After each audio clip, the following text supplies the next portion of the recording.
The challenge, of course, is to decide which of the 1,000 things that you might say you can say effectively or should say effectively in 3 minutes. Big challenge.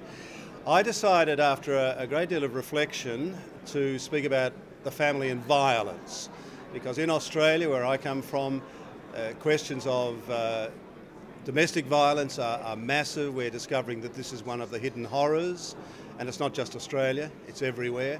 But also the violence that has found the young abused sexually and in other ways. Now, if the church is to be good news for the family, we have to be a safe church ourselves that helps families to be safe. In a sense, that is the vocation and the mission of the family in a very violent world, to be a safe haven, and it often isn't. But neither has the church been a safe haven.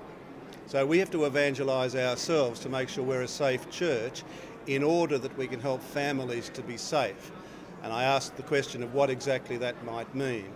And one of the things it means for us in the church is to open the doors and to let that which is hidden come into the light, and then help families open the doors so that all that is hidden can come into the light. Domestic violence and the sexual abuse of children, which most of which happens within families. So my intervention was about a safe church helping families to be safe in a very violent world. In very rough form, some general themes are emerging, but this new format is very challenging.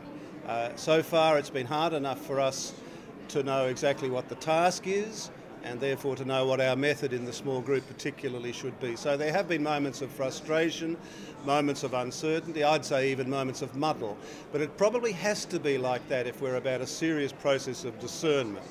I mean, discernment is always a messy business, and this synod has been far messier than the other synod that I attended some years ago. It's a kind of a fermentation. Now, when you've got fermentation, it's not always clear what's going on. But I think the need for a new language is certainly one of the themes.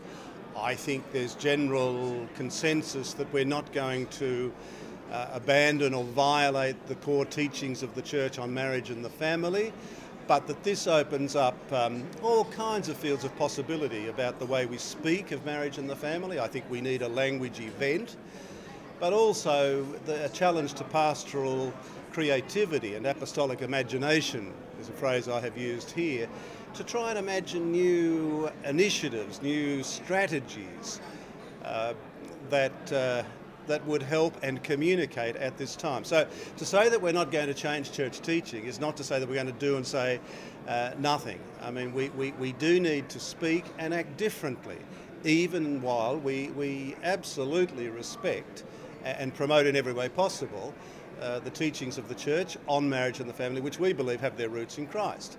So in that sense, they're non-negotiable.